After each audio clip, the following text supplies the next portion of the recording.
When you're buying a piece of land for the purposes of building a home, the cost of the home construction itself is actually the least of your worries. If you don't believe me, talk to a reputable home builder and they'll tell you that the majority of projects that they do come with what's called a fixed price contract. What that means is that you have transparency on the final cost of construction up front, and as long as you don't make any changes, the price of the home build is not going to change. However, it's the land itself that comes with a multitude of perils, hidden costs, and hidden risks that can either prevent the home of your dreams from being built the way you want, or it can even cost you thousands or tens of thousands of dollars in extra construction costs that you could have avoided if you knew what to look for up front. So the good news is that if you can identify these issues up front, you can negotiate a way better price with the seller that reflects the hidden costs and also be way more confident when it comes time to build your home. It's kind of ironic because a lot of the best insight that I've learned as it relates to buying land has come from all the hundreds of pieces of land that I have sold. Because when you sell land, you start to see patterns as far as what the buyers in the market are really looking for. Give you an idea, several years ago, I was selling a building lot in the city limits of Gastonia, North Carolina, right outside Charlotte. The property was a buildable lot within the city limits. And what we were told by the utilities office is that it had access to both city water and city sewer utilities. What they failed to tell me was that while the sewer line was located on the property, the water line ended about 300 feet down the road. And so even though we had access to the water services, prior to installing the water line, we would have to pay to extend it 300 feet to reach the front of the property. Now, I found this out because when we were selling it, the potential buyer was actually a home builder. He was really interested in the property until he learned about the location of the water line, because what he told me was that the cost of extending that water line would be approximately $100 per linear foot, which means that at 300 feet of distance, the incremental cost would be about $30,000. And he wasn't going to do that. See, the $30,000 cost to extend that water line, it's a deadweight cost that you can't hide from. So any buyer for that land or any future builder of a home that would go on that land is going to see that. And the reason that that's important, in addition to the cost of construction, is that anything that makes a piece of land more expensive to build on will generally compensate for that added cost in the form of a lower value to the land itself. Now, you may think that, well, city utilities sound like a hassle, and if you have to extend these water lines, what good is it to connect to the municipal services? But honestly, a lot of times they can save you a lot of money, because if you have utilities at the property line, typically you're going to pay $1,000 or $2,000 as a tap fee to access those utility lines. And that can save you a ton of money, because a septic system would cost approximately $8,000 and installing a new well could cost you about $10,000. But even wells and septics themselves come with large variabilities of cost as well, because when you have shallow depth of usable soil, then you may have to build what's called an engineered septic system, which instead of costing $8,000 might cost $30,000 or more. Similarly, as it relates to wells, a lot of times well drillers will tell you that they don't know the complete cost of the installation until they go out to the property and start drilling. Sometimes when the well has to run a little bit deeper underground, it involves not only more labor and time, but also wider casings in the lining of the well itself, and that can create thousands of dollars in unanticipated costs. As it relates to power, it's the same thing. A lot of times power lines are provided by private companies, but you really want to make sure you know where those poles are. And if you have to extend power to the property line, you want to make sure that the power company can tell you exactly how much it costs. The bottom line is that you need to know where your utilities are coming from and how much they're going to cost to install, because that's a big deal.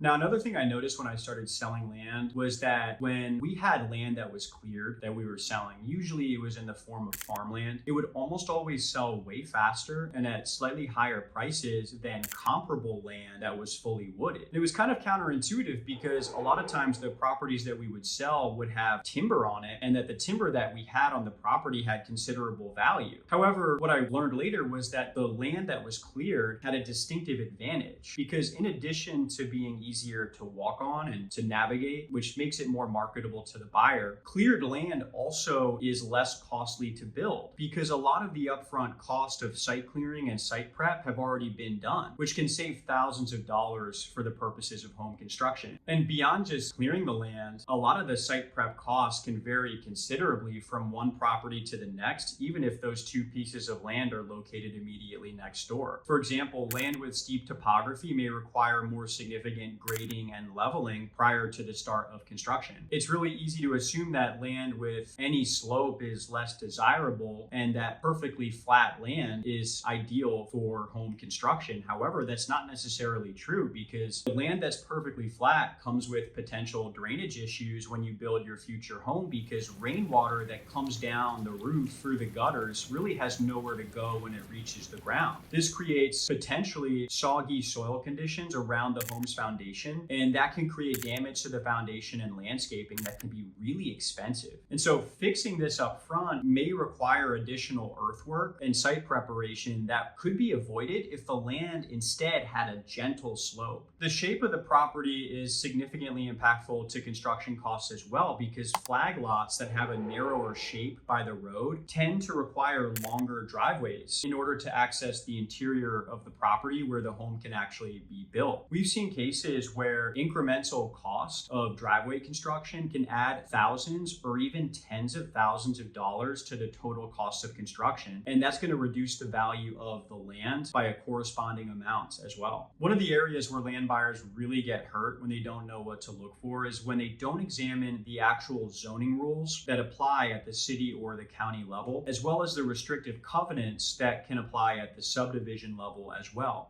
Most land in the United States is going to be subject to one or both of these different sets of rules, which are going to impose a number of different restrictions on what you can and can't do on your property. So for example, many local zoning ordinances will define a minimum lot size, which might mean that the land that you're buying to build multiple homes might only be able to support one single home and that it can't be subdivided for purposes of a second home site in the future. Zoning ordinances also come with setbacks, which tell you how far within the property lines you have to go before you're able to build. So setbacks are going to limit the buildable area of the land in addition to also limiting the specific parts of your land that may or may not be able to support the construction project that you want. Now, whatever the zoning ordinance says about your land, if the land is also subject to restrictive covenants, this is going to create an additional layer of regulations that will apply that you also have to be aware of. For example, a lot of building lots that are located in zoning districts from the city or county level that would permit manufactured homes are also located within subdivisions that prohibit them. Those same subdivisions may say you can't build manufactured, but you have to build what are called sticks or bricks, stick built or brick or masonry style construction, which is more expensive.